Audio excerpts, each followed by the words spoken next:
আসসালামু আলাইকুম। আলহামদুলিল্লাহ ওয়াহদাহ ওয়াসসালাতু ওয়াসসালামু আলা মান লা নাবিয়্যা বা'দা। সম্মানিত দর্শক মণ্ডলী, আপনারা জানেন আমরা বেশ কিছুদিন আগে দার্সে বুখারী আরম্ভ করি। নিয়মিত আমরা বুখারীর দার্স দিব বলে, যদিও বিভিন্ন কারণে আমরা এটা নিয়মিত করতে পারিনি, তবুও আমরা প্রাণপণে চেষ্টা চালিয়ে যাচ্ছি কিভাবে এটা নিয়মিত করা যায়। দীর্ঘদিন পরে হলেও আমাদের পরিকল্পনা, আমাদের ইচ্ছা দুর্বল হয়নি। কাজে আপনারা শুনে খুশি হবেন যে আমরা এটাকে বাস্তবায়ন করার জন্য, নিয়মিত করার জন্য আপ্রাণ চেষ্টা চালিয়ে যাচ্ছি। আমরা দার্সে বুখারী হিসাবে প্রথমে ইমাম বুখারী রাহিমাহুল্লাহর জীবনী পেশ করেছিলাম, আপনাদের অবগতিতে আছে।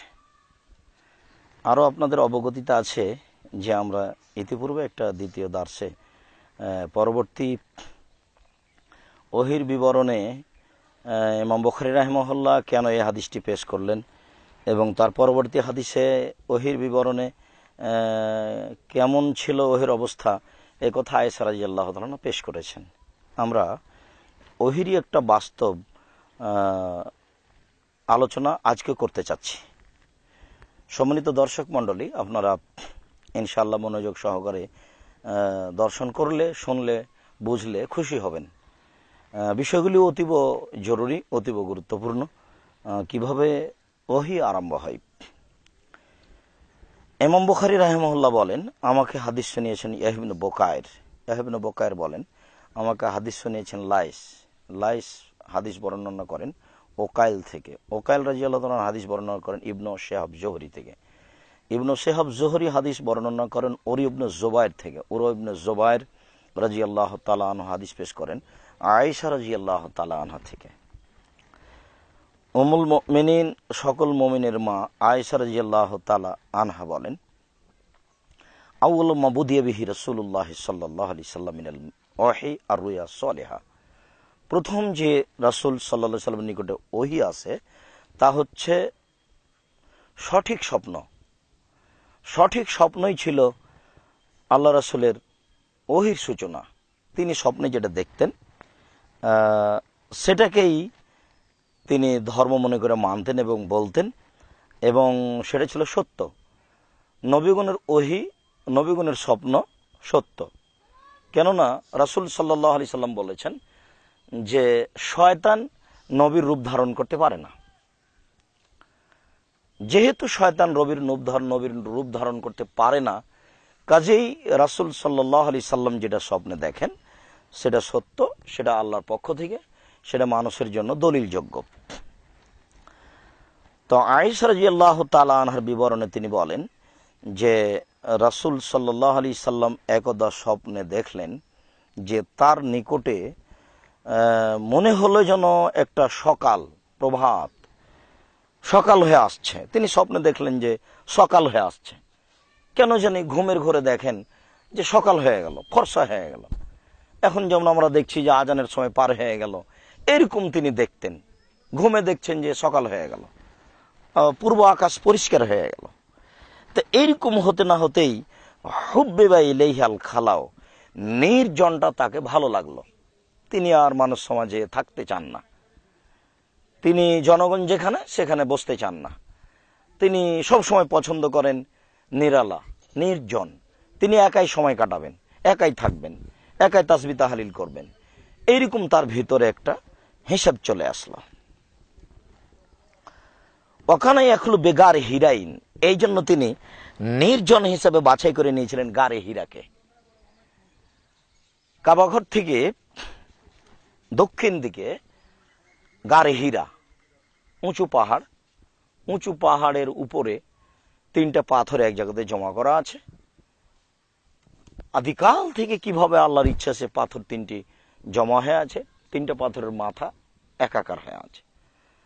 তার ওই পাথরের ভিতর দিয়ে পার হয়ে গেলে ওই দিকে একটা ফাঁকা জায়গা, পাহাড়ের উপরে একবারে চূড়াই, সেইটা হচ্ছে গারে হীরা। সেইখানে তিনি গিয়ে নির্জনে থাকতে লাগলেন। ফায়াতাহান্নাসু ফীহি ওয়া হুয়া তাআব্বুদুল লায়ালি, তিনি সেখানে ইবাদত করেন। তখন কিভাবে ইবাদত করেন পূর্ব নীতি তো হতে পারে, বা যেইভাবে জিবরাইল আলাইহিস সালাম তাকে ইবাদতের জন্য বলেন সেইভাবে ইবাদত করেন। কেননা তিনি তখনও ওহির মাধ্যমে ইবাদত আরম্ভ করেননি। 5 ওয়াক্ত সালাত আদায় করতে হবে, জোহর 4 রেকাত, আসর 4 রেকাত, মাগরিব 3 রেকাত, ফজর 2 রেকাত, এভাবে সালাত আদায় করতে হবে, রমজান মাসে সিয়াম পালন করতে হবে, এরকম কোনো বিধান তার উপরে আসেনি। সুবহানাল্লাহ, আলহামদুলিল্লাহ, আল্লাহু আকবার বলতে হবে, এরকম বিধান তার উপরে আসেনি। তবু তিনি ইবাদত করতেন, যে এটা ইবাদত তার কাছে গ্রহণীয় হতো আল্লাহর পক্ষ থেকে, সেটা করতেন। তিনি ইবাদতের জন্য সেখানে চলে যেতেন, কয়েকদিন ইবাদত করবে এই খেয়ালে, কাবলা ইয়ানজিলা আহালি, পরিবারের কাছে যেতেন না। 10 দিন হোক, 15 দিন হোক, 20 দিন হোক, 1 মাস হোক, ওই নির্জনে থাকবেন, ওখানে ইবাদত করবেন, এই জন্য তিনি বাড়ি থেকে চলে যেতেন। ওয়ায়াতাযাওয়াদু লিযালিকা, আর এর জন্য তিনি কিছু খাওয়ারও বেঁধে নিতেন। চিরদিনই মানুষের খাওয়ার লেগেছে, ইনি একজন নবী, জিবরাইল আসেন তার কাছে, এরপরেও খাওয়া ছাড়া তিনি বাঁচতে পারেন না। যেমন তোমাদেরও খাওয়া ছাড়া চলে না, ঠিক তেমনি রাসূল সাল্লাল্লাহু আলাইহি সাল্লামকে কিছু খাওয়ার বেঁধে নিয়ে যেতে হতো। সুমাইয়ারজু ইলা খাদিজাতা, খাওয়ার শেষ হয়ে গেলে তিনি খাদিজার কাছে, তার স্ত্রীর কাছে আবার ফিরে আসতেন। ফায়াতাযাওয়াদু লিমিসলিহা, আবার ওই আগের দিনের মতো করে কিছু খাওয়ার বেঁধে নিতেন। এইভাবে দিন যায়, রাত্রি যায়, খাওয়ার নিয়ে যান, ইবাদত করেন, দিন কাটে, সময় কাটে। কাটতে কাটতে কি হলো শেষ পর্যন্ত? হাত্তা জাআহুল হাক্ক, শেষ পর্যন্ত ওহী, জিবরাইল আলাইহিস সালাম চলে আসলেন ওই গারে হিরাতেই, নির্জনে। ওহফি গারে হিরাইন, তখন তিনি গারে হিরাতেই রয়েছেন। জিবরাইল আলাইহিস সালাম ওখানে চলে আসলেন, হক চলে আসলো। ফাজাহুল মালাক, হক চলে আসলো, ওহী চলে আসলো, আর জিবরাইল আলাইহিস সালাম চলে আসলেন ওই গারে হীরা যেখানে তিনি অবস্থান করছেন সেখানে। এসে জিবরাইল আলাইহিস সালাম বলছেন, ইকরা, আপনি পড়ুন। ফাকালা, আমাদের নবী বলেন, ফাকুল, তো আমি বললাম, মা আনা বেকারি, আমি তো পড়তে জানি না, আমি কি পড়ব, আমি পড়তে জানি না। পড়তে জানি না আর পড়তে পারি না এক নয়। পড়তে জানি না মানে আমি অক্ষরই চিনি না, কোনটা ত, কোনটা আলিফ, কোনটা বা, কোনটা গাইন, কোনটা হা, এইটা আমাদের নবী চিনতেন না। আমাদের নবী হচ্ছেন নিরক্ষর, নবীউল উম্মিয়িন, নিরক্ষরদের নবী। তো তিনি বলছেন আমি তো পড়তে জানি না।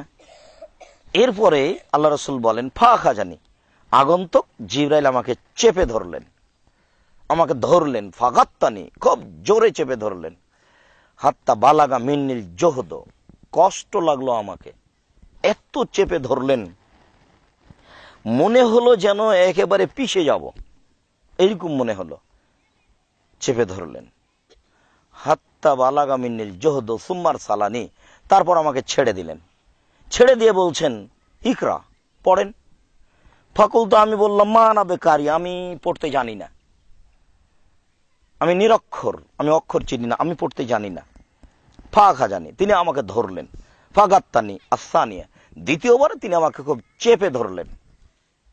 হাত্তা বালাগা মিনিল জোহদ, আমার কাছে কষ্ট পৌঁছিল, মনে হলো যেন শরীরটা পিষে যাবে, এত জোরে চেপে ধরলেন আমাকে। সুম্মার সালানি, ফের আমাকে ছেড়ে দিলেন। আমাকে ছেড়ে দিয়ে ফাকালা, তিনি বললেন, ইকরা, পড়ুন। ফাকুল, তো আমি বললাম, মা না বেকারি, আমি পড়তে জানি না। একই কথা, প্রথমবার যা বললেন, দ্বিতীয়বার তাই বললেন, তৃতীয়বারও তাই বলছেন, আমি পড়তে জানি না। কালা ফাখা জানি ফাগাত্তানিয়া সালেসা, তিনি আমাকে তৃতীয়বার ধরে খুব জোরে চাপ দিলেন, চাপ দিয়ে আমাকে ছেড়ে দিলেন। ছেড়ে দিয়ে বলতে লাগলেন, ইকরা বিস্মে রব্বিকাল্লাযী খালাক, খালাকাল ইনসানা মিন আলাক, ইকরা ওয়া রাব্বুকাল আকরাম। এই পর্যন্ত পড়লেন। আপনি পড়ুন আপনার প্রতিপালকের নামে, যিনি সৃষ্টি করেছেন, যিনি সৃষ্টি করেছেন মানুষকে, মিন আলাক, রক্ত জমাট বাঁধা রক্তপিণ্ড হতে মানুষকে সৃষ্টি করেছেন। ইকরা, আপনি পড়ুন, অরব্বকাল আকরাম, আপনার প্রতিপালক সম্মানিত, আপনি পড়ুন। এই পর্যন্ত পড়ে তো ছেড়ে দিলেন, আর কোনো কথা নেই। ফারাজা বিহা রাসূলুল্লাহ সাল্লাল্লাহু আলাইহি সাল্লাম এর যে ফাওয়াদহ, আল্লাহ রাসূল এই কয়েকটি আয়াত শুনে গারে হীরা থেকে বাসায় চলে আসলেন। এমত অবস্থায় তার অন্তর কাঁপছে, কি যে হয়, ভয় পাচ্ছেন। এ কি নির্জনে একাই এই ঘটনা, ওই জায়গাতে একাই আজও যাওয়া যাবে না, আর ওখানে উনি থাকছেন। এইভাবে চেপে ধরে ছাড়লেন আর এগুলি শিখে দিলেন। তিনি খুব ভয় পাচ্ছেন, অন্তর কাঁপছে। ফাদাখাল আলা খাদিজাতা বিনতে খুয়াইলিদ, খুয়াইলিদের মেয়ে খাদিজা তার স্ত্রী, তিনি সেখানে প্রবেশ করলেন। তিনি বললেন, জাম্মেলুনি জাম্মেলুনি, খাদিজা আমাকে কম্বল দিয়ে জড়িয়ে ধরো, আমাকে কম্বল দিয়ে জড়িয়ে ধরো। ফাজাম্মালুহ, তারা সবাই তাকে কম্বল দিয়ে জড়িয়ে ধরলো। হাত্তা যাহাবা আনহু রাউ, এরপরে তার নিকট থেকে ভীতিটা কমে গেল। তিনি যে ভয় পাচ্ছিলেন, এ কি ব্যাপারটা, কি এমন কেন হলো, কে সে, কে আমাকে চেপে ধরলো, এই যে একটা ভয় পাচ্ছিলেন। বাড়িতে এসে তার স্ত্রী যখন তাকে কম্বল দিয়ে জড়িয়ে ধরলেন, ধীরে ধীরে তার ভয়টা কমে গেল। ফাকালে খাদিজাতা, তিনি খাদিজাকে বললেন, ওয়াখ বারাহা, তাকে সব সংবাদ বলে দিলেন। ঘটনা এই ঘটনা বলার পরে বলছেন, লাকাদ খাশিতু আলা নাফসি, আমি আমার আত্মার ব্যাপারে ভয় পাচ্ছি, আমি বাঁচি কি মরি, কি যে হয়। এই কথাটাও তিনি তার স্ত্রীকে বললেন। ফাকালাত খাদিজা, তো খাদিজা বললেন, কাল্লা, কখনো নয়, অসম্ভব, এটা হতে পারে না, যেটা আপনি বলছেন সেটা হবে না, সেটা ঘটবে না।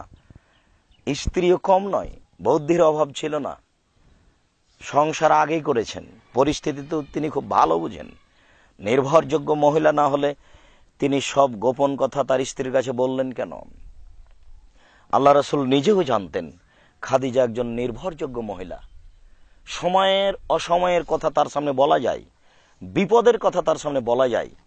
বিপদের কথা তার সামনে বললে সে আমাকে সান্ত্বনা বাণী দিবে, এটা তিনি বিশ্বাস করতেন। তার বিশ্বাসের ভিত্তিতে তার স্ত্রীর কাছে এই সব কথাগুলি বলে দিলেন। যেমন স্ত্রী তেমনি উত্তর দিলেন, কাল্লা, কখনো নয়, অসম্ভব, এটা হতে পারে না, আপনার কোনো ক্ষতি হবে না। ওয়াল্লাহে মাইখুজিক আল্লাহ আবাদান, আল্লাহর কসম, আল্লাহ আপনাকে কখনো অপমান করবেন না। দেখেছেন একজন মহিলার দৃঢ়তা, তার কথার গতি কি, সাহস কি, ইমানি ভিত্তি কি। বলছেন, আল্লাহর কসম, আপনার কোনো ক্ষতি হবে না। আন্নাকা লা তাসিলুর রাহিমা, কেন ক্ষতি হবে না? আপনি সদাচরণ করেন।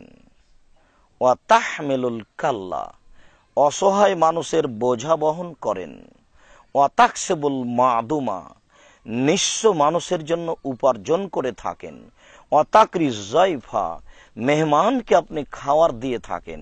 ও তুইন আওয়া আলা নাওয়াইবিল হককে, হকের উপরে বিপদগ্রস্ত যারা, তাদের উপরে আপনি সহযোগিতা করে থাকেন। এই ৫-৬টা কাজ করবে যে আল্লাহ তার কোনোদিন ক্ষতি করবেন না। কাজ ৩টি কি, কয়েকটি কাজ কি? প্রথম কাজ, মানুষের সাথে সম্পর্ক বহাল রাখতে হবে। পিতামাতা, আত্মীয় স্বজন, চাচা চাচি, খালা ফুফু, দেশবাসী, তাদের সাথে সদাচরণ বহাল রাখতে হবে। এটা খুব কঠিন, মানুষ কুলিয়ে উঠতে পারে না। ওয়া তাহমিলুল কাল্লা, অসহায় মানুষের বোঝা বহন করা। অসহায় মানুষ, বিধবা, বাজারে যেতে পারে না, তার বাসায় গিয়ে বললাম যে তুমি টাকা দাও, তোমার জন্য আমি একটা শাড়ি কিনে এনে দিই। অসহায় মানুষকে বললাম যে আপনার খাওয়া পরিতরকারি আছে। এ হলো অসহায় মানুষের বোঝা বহন করা। একজন অসহায় মানুষকে বলল যে আপনার রিক্সাটা আমি ঠিক করে দেব।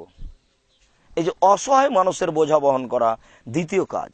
তৃতীয় কাজ হলো নিঃস্ব মানুষের জন্য অর্থ উপার্জন করা, নিঃস্ব মানুষকে অর্থ সম্পদ দেওয়া। 4 হলো অত্যাকৃজ জায়ফা, মেহমানকে খেতে দেওয়া। মেহমানকে খেতে দিতে হবে, অসহায় মানুষকে খাবার দিতে হবে। অতুইন আলা নাওয়াইবিল হককে, হকের উপরে প্রত্যেক মানুষ যারা বিপদগ্রস্ত তাকে সহযোগিতা করতে হবে। এই কাজগুলি আপনি করেন, অতএব আল্লাহ আপনার ক্ষতি করবেন না। এইটা খাদিজা রাদিয়াল্লাহু তাআলা জোরালো ভাবে বললেন। ফান্তালাকাত দেহি খাদিজা, তো তারপর খাদিজা তাকে নিয়ে চললেন। আচ্ছা ঠিক আছে, আমি তো অনেক কিছু বললাম আপনাকে, চলেন আপনাকে আমি একটু অমুকের কাছে নিয়ে যাই সান্ত্বনা দেওয়ার জন্য। বুদ্ধিমতী মহিলার পরিচয়, সান্ত্বনা দেওয়ার জন্য একটা জায়গাতে নিয়ে যাবে একজন বড় মানুষের কাছে। এটা বুদ্ধি থাকলে সাধারণত মানুষের সমস্যা সমাধানের জন্য মানুষ চেষ্টা করে, তাই তিনি চেষ্টা করছেন। নিয়ে চললেন স্বামীকে বুদ্ধিমান মানুষের কাছে। হাত্তা আতাত বিহি ওয়ারাকাত ইবনে নাওফাল ইবনে আসাদ ইবনে আব্দুল উজ্জা। এই ওরাকার নিকটে তিনি তার স্বামী মুহাম্মদ সাল্লাল্লাহু আলাইহি সাল্লামকে নিয়ে চলে আসলেন। নিয়ে এসে বলছেন, ইয়াবনা আম্মে খাদিজা, হে খাদিজার চাচার ছেলে, অকানা ইমরান, তিনি এমন মানুষ ছিলেন, তানাসসারা ফিল জাহেলিয়া, জাহেলিয়াতের যুগে তিনি নাসারা খ্রিস্টান ছিলেন। ওখানে একতুবুল কিতাব আল ইব্রানিয়া, তিনি ইব্রানি ভাষায় বই পুস্তক লিখতেন, তিনি পণ্ডিত মানুষ। ফায়াকতুবুল মিনাল ইনজিল, ইনজিল থেকে তিনি ইব্রানি ভাষায় বই লিখতেন, বিল ইব্রানিয়া। মাশাআল্লাহ, যেটা আল্লাহ চাইতেন আয়াক্তবাজে তিনি লিখবেন। তবে ওকানা শায়খান কাবিরান, তিনি ছিলেন খুব বৃদ্ধ মানুষ। কাদা আমিয়া, তিনি অন্ধ হয়ে গেছিলেন। ওরাকা অন্ধ হয়ে গেছিলেন। খাদিজা আল্লাহ রাসূলকে যে লোকের কাছে নিয়ে গেলেন সান্ত্বনা দেওয়ার জন্য, সেই লোকের নাম ওরাকা। তিনি ছিলেন বৃদ্ধ মানুষ, তিনি ছিলেন পণ্ডিত মানুষ, তখন তিনি অন্ধ হয়ে গেছিলেন। ফাকালাত লাহু খাদিজা, খাদিজা রাদিয়াল্লাহু তাআলা আনহা তাকে বললেন, ইয়াবনা আম্মে, হে চাচার ছেলে, ইসমা মিন ইবনে আখিকা, আপনি আপনার ভাইয়ের ছেলের মুখে শুনুন কি বলে। তাহলে যার ঘটনা তাকে বলতে দিতে হয়, নিজে থেকে আগে বেড়ে বলা কোনো কথা ঠিক নয়। খাদিজার সামনে তো আল্লাহ রাসূল সব বিবরণ বলে দিয়েছেন, এখন খাদিজা তো নিজেই বলতে পারতেন ওরাকার কাছে যে এই ঘটনা, তো তিনি নিজে না বলে বলছেন যে আপনি আপনার ভাতিজার মুখে শোনেন, দেখেন কি বলে। তিনি বলছেন, ইয়াবনা আখি, ও আমার ভাইয়ের ছেলে, মা যা তারা, তুমি কি দেখেছো বলো। ফাখবারাহু রাসূলুল্লাহ সাল্লাল্লাহু আলাইহি সাল্লাম খাবারা মারা, তখন আল্লাহ রাসূল ওই পুরো বিবরণটা দিয়ে দিলেন যা তিনি গারে হিরাতে দেখেছেন।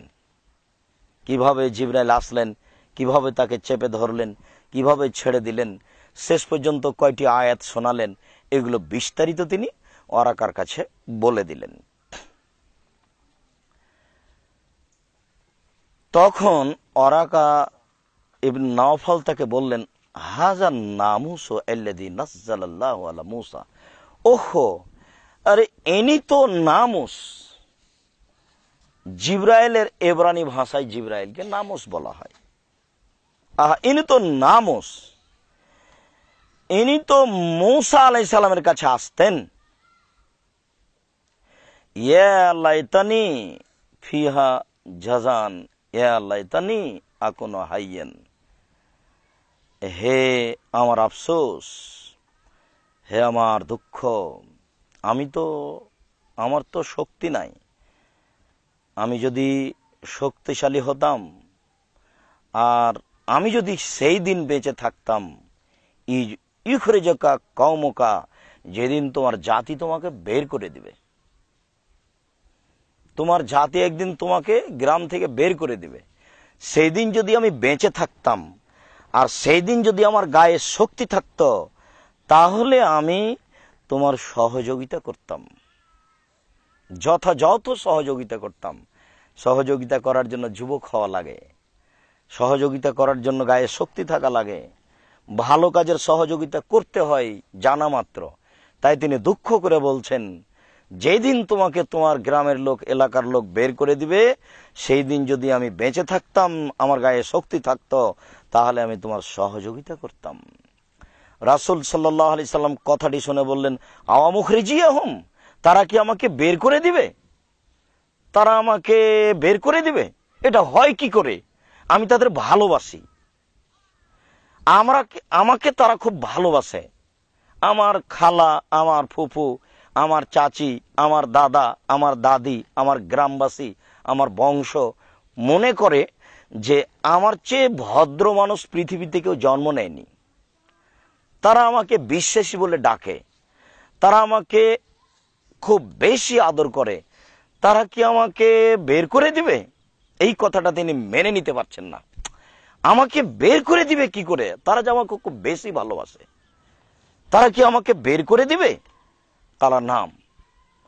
ওরাকা বললেন, হ্যাঁ, তোমাকে তোমার এলাকার লোক বের করে দিবে। লাম ইয়েতি রাজুলুন কাত্তবে মিসলেমা জিতাবিহি ইল্লা উদিয়ে। মোহাম্মদ, তোমার নিকটে যা এসেছে এমন কোন পূর্বের মানুষের কাছে আসেনি যে তার সাথে শত্রুতা করা হয়নি। জীবনে যারাই হক কথা নিয়ে এসেছে তাদের সাথেই সমাজ শত্রুতা করেছে।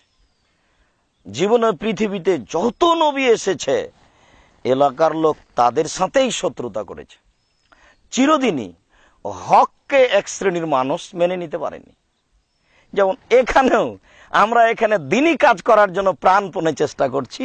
হয়তো দুই একজন বলছে যে এই যে কি হবে, জঙ্গি রাস্তা না, অথচ জঙ্গি আমরা। তোমার কলেজ বিশ্ববিদ্যালয়ে দিন রাত মারামারি করছে, সেখানে দেখো একটু কথা বলার হিসেব পায় না। মানে বুদ্ধি কমতে কমতে কমতে কমতে একেবারে পশু প্রাণীর মতো হয়ে গেছে। মানে বিবেচনা করে কথা বলতে হবে এটাও বুঝতে পারে না যে আমার এই কথাটা চলবে কিনা। ঠিক সেই দিনে এরকম অবস্থা ছিল। তাই বলছেন, শোনো মোহাম্মদ, যার কাছে জীবনে জিবরাইল এসেছে, যিনি জীবনে হক কথা বলেছেন, সমাজের লোক তাকেই বের করেছে, তোমাকেও বের করবে। তিনি বুঝতে পারিছিলেন আগেই সেই দিনই যে একদিন গ্রামবাসী আমার সাথে এই আচরণ করবে, দেশবাসী। তারপরে তিনি বললেন, ওয়াইন ইদরিকিনি ইয়াউমুকা আনসরকা নাসরান মুআজ্জিরান। আমি যদি সেদিন বেঁচে থাকি তাহলে আমি তোমাকে একটা উপযুক্ত সাহায্য করব। সুম্মাল্লাম এনসাব ওরাকাত আনতুফে। তারপর ওরাকা আর বেশি দিন বেঁচে ছিলেন না, অল্প দিন পরেই তিনি মারা যান। তিনি খুব বৃদ্ধ হয়ে গেছিলেন। অফাতারাল ওয়াহি, এবং ওহি বন্ধ হয়ে যায়। এই গারে হিরাতে জিবরাইল আসার পরে আর আসেন না, দিন যায় রাত্রি যায়, অনেক দিন যাবৎ আসলেন না। ফাকালাফি হাদিসে বায়না আনা আমসি, তিনি তার কথাতে বলেন যে এইভাবে আমি একদা চলছিলাম, রাস্তায় হাঁটছিলাম, এই পাড়া থেকে ওই পাড়া, বা দেবই বাজার থেকে বেলদি বাজার, যেমন এইরকম এক জায়গা থেকে আর এক জায়গায় যাচ্ছিলেন। আল্লাহ রসুল বলছেন যে আমি এইরকম যাচ্ছিলাম, আর ওহি আসে না, আর জিবরাইল আমার কাছে আসে না। আমি একদিন এরকম রাস্তায় হাঁটছি, ইজ সামেত সাওতান মিনাস সামায়, হঠাৎ আমি আকাশে একটি শব্দ শুনলাম। ফারাফাত বাসারি, আমি আমার চক্ষুকে উপর দিকে করলাম। ফায়দাল মালাকু আল্লাযী জানিবে হিরাইন জালিসুন আলা কুরসিন, দেখি ওই ফেরেশতা যে আমার কাছে গারে হিরাই এসেছিল, গারে হিরাই যে এসেছিল, দেখি সে বসে আছে একটা চেয়ারের উপরে, বাইনা সামায়ালার, যে গোটা আকাশ আর জমিন ঘেরে এইরকম জায়গাতে বসে আছে, ফাঁকা জায়গায়। তো মনে হচ্ছে যে মাটি থেকে না আকাশ এই পুরো ঘেরে আছে, চেয়ারে বসে আছে। এরকম সময় অবস্থায় আমি দেখলাম। ফা রয়েব মিনহ, আমি আবার ভয় পেয়ে গেলাম। কি ওই গারে হীরার মতো আমি ভয় পেয়ে গেলাম আজকেও। ফারাজা, তো আমি ফিরে গেলাম বাসায়। ফাকুল, তো আমি বললাম, জাম্মেলুনি, তোমরা আমাকে কম্বল দিয়ে জড়িয়ে ধরো, আমি ভয় পাচ্ছি, তোমরা আমাকে কম্বল দিয়ে জড়িয়ে ধরো। ফানজালাল্লাহু তাআলা, তখন আল্লাহ তাআলা এই আয়াত অবতীর্ণ করলেন, ইয়া আইয়ুহাল মুদ্দাসসির, হে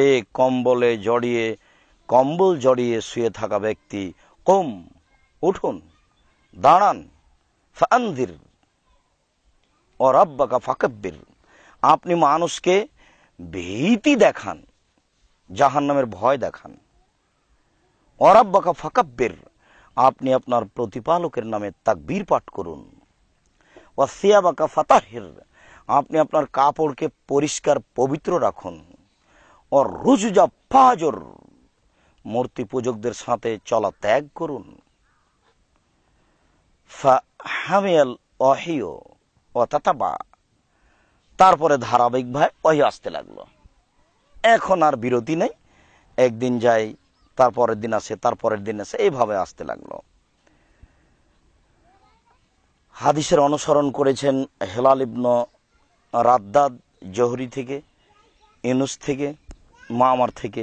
সম্মানিত দর্শক মণ্ডলী, আমরা এই লম্বা হাদিসটি পেশ করে বলতে চাচ্ছিলাম ওহীর অবস্থা, কিভাবে ওহী হয় এবং সর্বপ্রথম কিভাবে ওহী এসেছিল, সেইটা আমরা এই হাদিসে বুঝতে পারলাম। এবং যখন ওহী আসলো তখন আমাদের নবীর অবস্থা কি হয়েছিল, তিনি ভয় পেয়েছিলেন। ভয় পেয়ে কাঁপতে কাঁপতে বাসায় চলে আসলেন। সব বিবরণ তিনি তার স্ত্রীর কাছে বলে দিলেন। এখন আমরা একটা কথা বলেছি যে নির্ভরযোগ্য স্ত্রী হলে তার কাছে এইরকম গুরুত্বপূর্ণ কথা বলা যায়, আর স্ত্রী যদি নির্ভরযোগ্য না হয় তাহলে সব কথা স্ত্রীর সামনে বলতে হয় না, ও আর এক জায়গাতে ফাঁস করে দিবে। আর একটু পরে তার সাথে গন্ডগোল বেঁধে যাবে, তখনও বলবে থাম, তোর এই ঘটনা আমি জানি, তোকে দেখে ছাড়বো। তার বুদ্ধি কম, এই জন্য সব কথা স্ত্রীর সামনে বলতে হয় না। তবে স্ত্রী যদি নির্ভরযোগ্য মানুষ হয় তাহলে তা বলতে হবে। এরকম গুরুত্বপূর্ণ কথা সব তিনি বলে দিলেন তার স্ত্রীর কাছে। আর স্ত্রী নির্ভরযোগ্য বলেই তাকে অনেক সান্ত্বনা দিলেন।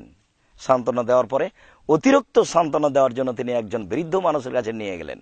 শেষ পর্যন্ত আমরা বুঝতে পারলাম যে এই হলো ঘটনা। আবার ওহী বন্ধ হয়ে গেল, নেই নেই, আর জিবরাইল নেই। হঠাৎ একদিন তিনি রাস্তায় হাঁটছেন, একটা শব্দ, তিনি আকাশের দিকে তাকালেন। সেই ফেরেশতা ওই যে গারে হীরায় যিনি এসেছিলেন, পুরো আকাশ ঘিরে চেয়ারে বসে আছেন।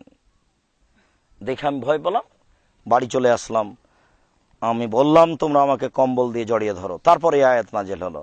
এ হচ্ছে ওহী অবতীর্ণ হওয়ার বাস্তব অবস্থা। জিবরাইল আলাইহিস সালাম কখনো মানুষের রূপ ধরে আসতেন, কখনো ফেরেশতার নিজস্ব আকৃতিতে আসতেন। এই যে আকাশে তিনি চেয়ারে বসে আছেন, এটা হলো তার নিজস্ব আকৃতি, এটা হলো তার বাস্তব রূপ, যাতে পুরো আকাশ ঘেরে আছেন। আর অনেক সময় তিনি মানুষের আকৃতিতে আসতেন, দেহিয়া কালবি। অনেক সময় তাকে বোঝা যেত না কিভাবে তিনি আসতেন, বা কথা তিনি বুঝতে পারতেন। বিবরণের সামনের দিকে আমরা আরো দেখতে পারি ওহীর বিষয়টি, তার বাস্তবতা কেমন ছিল। ইমাম বুখারী রাহিমাহুল্লাহ বলেন, আমাকে হাদিস শুনিয়েছেন মূসা বিন ইসমাইল। তিনি বলেন, আমাদেরকে হাদিস শুনিয়েছেন আবু আওয়ানা। তিনি বলেন, আমাদেরকে হাদিস শুনিয়েছেন মূসা ইবনে আবি আয়েশা। তিনি বলেন, আমাদেরকে হাদিস শুনিয়েছেন সাইদ ইবনে জুবায়ের। সাইদ ইবনে জুবায়ের বলেন, আমরা হাদিস শুনেছি ইবনু আব্বাস থেকে। ইবনু আব্বাস রাদিয়াল্লাহু তাআলা আনহু বলেন যে ওহী অবতীর্ণ হওয়ার সময়তে আমাদের নবী ওহী মুখস্থ করার জন্য তাড়াহুড়া করতেন।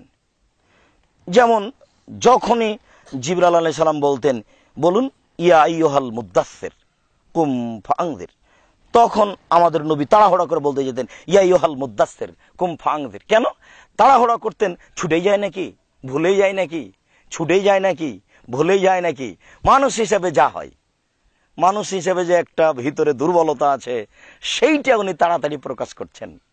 ভুলে যাবেন, ছুটে যাবেন, এই হিসাব করছেন, তাড়াহুড়া করছেন, জিহ্বাটা তাড়াতাড়ি নড়াচ্ছেন। তখন আল্লাহ তাআলা বলছেন, জিবরাইল বলছেন, লা তুহাররিক বিহি লিসানাক, জিহ্বা তো নড়াবেন না, ধীর স্থির হন। ও লেসানাক তা জ্বালাবেহি, মুখে অত তাড়াহুড়া করিয়েন না। ভয় পাচ্ছেন? ভুলে যাবেন নাকি, ছুটে যায় নাকি? তাড়াহুড়ার কিছু নেই, জিহ্বা অত নড়াতে হবে না। কালা কানা রাসূলুল্লাহ সাল্লাল্লাহু আলাইহি সাল্লাম ইয়ালিজু মিনাত তানজিলে শিদ্দাতান, যখনই ওহী অবতীর্ণ হতো তখন রাসূল খুব কষ্ট পেতেন। অনেক সময় আগের বিবরণে চলে গেছে যে একেবারে প্রচন্ড শীতের সময়তে কপাল ঘেমে যেত, ঘাম চুয়ে পড়তো, ওই অবস্থাটা খুব কঠিন হতো। ওয়াকানা মিম্মা ইউহাররিকুহুমা, তিনি ওই সময়তেই অকানা মিমা ইহর রেখো সাফাতায় হে, দুইটা ঠোঁটকে নড়াতেন মুখস্থ করার জন্যই, কঠিনও হতো। ফাকালা ইবনু আব্বাস রাদিয়াল্লাহু তাআলা আনহুমা, ইবনু আব্বাস রাদিয়াল্লাহু তাআলা বলেন, ফানা উহর রেখো হুমা লাকা, এই শোনো, আমি ইবনু আব্বাস তোমাদের সামনে ওইভাবে জিহ্বাটা নড়াচ্ছি যেইভাবে জিবরাইল আলাইহিস, যেইভাবে মুহাম্মদ সাল্লাল্লাহু আলাইহি সাল্লাম আমাদেরকে জিহ্বা নড়িয়ে দেখাচ্ছেন, যে আমি জিবরাইলের সামনে পড়ার সময়তে তাড়াহুড়া করে জিহ্বা নড়াচ্ছিলাম এইভাবে। তো জিহ্বাটা উনি নড়িয়েছেন। তো এখন ইবনু আব্বাস বলছেন যে শোনো, আমি নবীকে ওইভাবে জিহ্বা নড়াতে দেখেছি যেভাবে আমি এখন নড়াচ্ছি, যেভাবে হোক আমরাও নড়ে, এটা বাস্তব দেখতে পারি। তাড়াহুড়া করছেন জিহ্বা দিয়ে ওটা ধরে রাখার জন্য। তো তিনি বলছেন আমি ওভাবে নড়াচ্ছি যেভাবে রাসূল নড়িয়েছেন। ইহর রেকহমা অকালা সাইদ আনা উহর রেকহমা কামা রাইত ইবনা আব্বাসিন, আমি আবার বর্ণনাকারী সাইদ অনেক পরে আমি ওইভাবে জিহ্বাটাকে নড়াচ্ছি যেইভাবে আমি ইবনু আব্বাসকে নড়াতে দেখেছি। ইহর রেকহম পাহাড় কাছা পাতায় হে, তারপর তিনি তার জিহ্বা নড়ান। ফানজালাল্লাহু তাআলা, আল্লাহ তাআলা এই আয়াত অবতীর্ণ করেন, লা তুহাররিক বিহি লিসানাক, আপনি আপনার জিহ্বাকে নড়াবেন না, লিতাজালা বিহি, যে আপনি এটা নিয়ে তাড়াহুড়া করবেন, ব্যস্ত হয়ে পড়ছেন, এমনটা কিছু লাগবে না। কেন?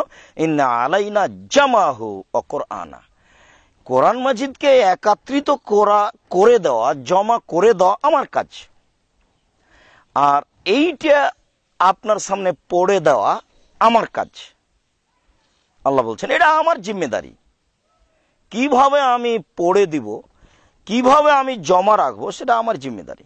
কালাফা জামা হুল্লাকা সাত রাখা, আল্লাহ তাআলা এটা আপনার অন্তরে জমা করে দিবেন, আপনি নিয়মিত পড়বেন। ফাইদা কারা নাহু ফাত্তাবে কোরআনাহু, যখন আমি পড়ব তখন আপনি পিছে পিছে পড়বেন, বাস এটুকুই। ফাস্তামাইলাহু, আগে শোনেন, অনসে চুপ থাকেন, তারপরে পড়েন। সুম্মা ইন্না আলাইনা বায়ানা, এরপরে এই কোরআন মাজিদে যে আমি 2-5টা আয়াত পড়লাম, এর বিবরণ কি, এর সারমর্ম কি, এর ব্যাখ্যা কি, আমি নিজে এটা বিস্তারিত বলে দেব, এটা আমার জিম্মেদারি। সুম্মা ইন্না আলাইনা আন তাকরাহু, তারপর নিয়মিত আপনি পড়বেন, এইটাও আমার জিম্মেদারি, কিভাবে আপনি পড়বেন সেটা আমি করে দেব। ফাকানা রাসূলুল্লাহ সাল্লাল্লাহু আলাইহি সাল্লাম বাদা যালিকা এজা আতাহু জিবরাইল, যখনই এরপরে জিবরাইল আসতেন তখন সব কথাগুলি আল্লাহ রাসূল শুনতেন কান লাগিয়ে, সব ধারাবাহিকভাবে শুনে নিতেন।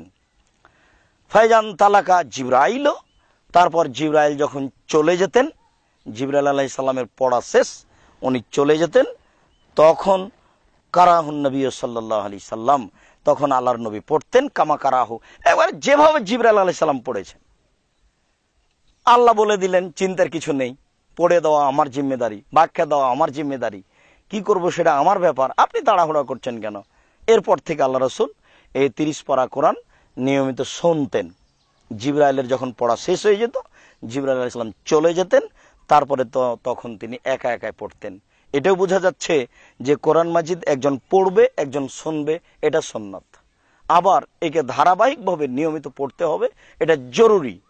কোরআন মাজিদ যদি মানুষ নিয়মিত না পড়ে তাহলে কোরআন মাজিদ পালিয়ে যাবে। ওইভাবে গরু বাঁধা আছে খোঁটায় একটা খড়ির সাথে, গাছের সাথে, উঁট বাঁধা আছে একটা গাছের সাথে, তাকে যদি কেউ খুলে দেওয়া হয় তাহলে পালিয়ে যাবে। খুলে দেওয়া উঁট যেমন পালিয়ে যায়, কোরআন না পড়লে মুখস্থ কোরআন সেভাবে মানুষের কাছে পালিয়ে যাবে। সম্মানিত দর্শক মণ্ডলী, আমরা ওহী কিভাবে অবতীর্ণ হয় বিষয়টি নিয়ে গুরুত্বপূর্ণ আলোচনা শুনছিলাম। আমরা আশাবাদী, আমরা আপনাদের কাছে দোয়া প্রার্থনা করছি যে আপনারা আমাদের জন্য দোয়া করবেন, আমরা যেন এই দার্সটা নিয়মিত বহাল রাখতে পারি। বিভিন্ন কারণে সময়ের অভাবে আমরা একে নিয়মিত করতে পারছি না। ইনশাআল্লাহ আমরা বুখারীর দার্স ধারাবাহিকভাবে চালু রাখবো। আল্লাহ আমাদের এটা কবুল করুক, আল্লাহুম্মা আমিন। এরপরে আপনাদের সাথে জরুরি কথা, সম্মানিত দর্শক মণ্ডলী, আপনারা জানছেন যে 2013 সালের 24শে আগস্ট রোজ মঙ্গলবার আমাদের এই প্রতিষ্ঠানের কাজ আরম্ভ হয়।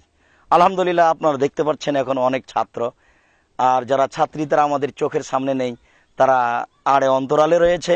সেখানে বেশ কয়েকজন শিক্ষিকা অবস্থান করছেন, আর ছাত্র শিক্ষক আপনারা তো দেখতে পাচ্ছেন। আরও দেখতে পাচ্ছেন আমাদের এই 4তলা ভবনের ছাদ হয়েছে। আমরা আপনাদের কাছে আশাবাদী যে আপনারা অন্তর খুলে আল্লাহকে সন্তুষ্ট করার জন্য সার্বিকভাবে সহযোগিতা করবেন। আমি খুব ভালোভাবেই এই কথা জানি যে রাসূল সাল্লাল্লাহু আলাইহি সাল্লামের চলেনি জনগণের সহযোগিতা ছাড়া। আমাদের চলবে এটা প্রশ্নই আসে না। আমি আমার দাবিতে রেখেছি যে আপনারা আল্লাহর কাছে দোয়া করবেন, আল্লাহ আব্দুর রাজ্জাক সাহেব যে কাজটা করছেন সেটা তুমি কবুল করো। এরপরে আমি দ্বিতীয় দাবি রেখেছি, আপনারা পরামর্শ দিবেন, আপনাদের পরামর্শ মূল্যায়ন করা হবে। এরপরে আমি দাবি রেখেছি আপনারা ছেলে মেয়ে পাঠিয়ে এই প্রতিষ্ঠানের সহযোগিতা করেন। এখানে উন্নত মানের পড়ার ব্যবস্থা রয়েছে, যেটুকু অভাব বুঝতে পারছি আমরা সেটুকু ইনশাল্লাহ ধীরে ধীরে উঠে যাবে এবং ছেলে মেয়ে খুব সুন্দরভাবে সুষ্ঠুভাবে উন্নত মানের শিক্ষা অর্জন করবে ইনশাআল্লাহ। তারা বাংলা, ইংরেজি, আরবি উন্নত মানের শিক্ষা অর্জন করে জাতির অন্যায়ের বিরুদ্ধে লড়বে মুখে কলমে মিডিয়ায় ইনশাআল্লাহ। এই মর্মে এই প্রতিষ্ঠানের উন্নতিকল্পে আল্লাহকে সন্তুষ্ট করার আশায়, জান্নাতের আশায় সার্বিকভাবে সকল দিনী ভাই ও বোনকে আমরা সহযোগিতা করার জন্য আন্তরিকভাবে অনুরোধ করছি। অল্প থেকে অল্প হলেও আপনারা আমাদের কাজে অংশগ্রহণ করবেন। আল্লাহ আপনাদের তৌফিক দান করুক, আল্লাহুম্মা আমিন। আল্লাহ আমাদের যারা মারা গেছে তুমি তাদের কবরের শাস্তি মাফ করো, আমরা যারা অসুস্থ তুমি তাদের আরোগ্য দান করো, আমরা যারা বেঁচে আছি তুমি তাদেরকে তোমার রাসূলের পদ্ধতি অনুযায়ী চলার তৌফিক দান করো। আল্লাহ তুমি আমাদেরকে এই প্রতিষ্ঠানের সার্বিকভাবে সহযোগিতা করার তৌফিক দান করো। আমাদের ভিতরে কারো যদি কিছু দুর্বলতা আসেও সেটা তুমি দূর করে দাও, মানুষ হিসেবে আসতেই পারে, তুমি সেটা দূর করে দিয়ে সার্বিকভাবে এই প্রতিষ্ঠানের কল্যাণ চাওয়ার করার তৌফিক দান করো, আল্লাহুম্মা আমিন। এ দাবি, এ দাওয়া, এ দোয়া তোমার দরবারে রেখে আজকের বুখারীর দার্স আমরা এখানেই শেষ করলাম। সুবহানাকা আল্লাহুম্মা ওয়া বিহামদিকা আশহাদু আল্লা ইলাহা ইল্লা আনতা আস্তাগফিরুকা ওয়া আতুবু ইলাইক। আসসালামু আলাইকুম ওয়া রাহমাতুল্লাহ।